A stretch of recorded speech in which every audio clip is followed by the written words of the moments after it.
এক নির্মম সত্য ঘটনা থেকে বানানো তীব্র ক্রাইম থ্রিলার। যা দেখবেন সেটা শুধু একটা খুনের গল্প না, এটা সেই সত্য যা লুকানো হয়েছিল অনেক দিন ধরে। উদয়পুরের শান্ত শহরে এক মুহূর্তে সবকিছু বদলে যায়, আর সেই গল্পের প্রতিটি ফ্রেম আপনাকে ভাবিয়ে ছাড়বে। 2022 সালের 28 জুন উদয়পুরের রাস্তায় এক মধ্যবিত্ত দর্জি কানহাইয়া লাল তেলি দিনের আলোতে নির্মমভাবে খুন হন। কারণ রাজনৈতিক মতামত প্রকাশের জন্য তাকে ধর্মীয় উগ্রপন্থীরা টার্গেট করে। শুরুর দিকে সবাই ভেবেছিল এটা শুধুই একটি ঘৃণাজনিত অপরাধ, কিন্তু তদন্তের সাথে সাথে বেরিয়ে আসে গোপন সন্ত্রাসী নেটওয়ার্ক, রাজনৈতিক খেলাধুলা আর গোয়েন্দা বিভাগের ভয়ঙ্কর ব্যর্থতা।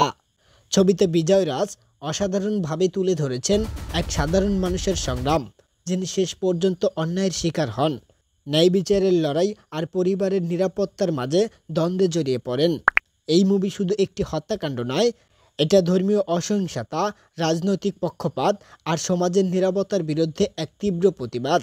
যারা সত্য ঘটনা অবলম্বনে তৈরি তীব্র ক্রাইম থ্রিলার পছন্দ করেন, এই সিনেমা তাদের জন্যই।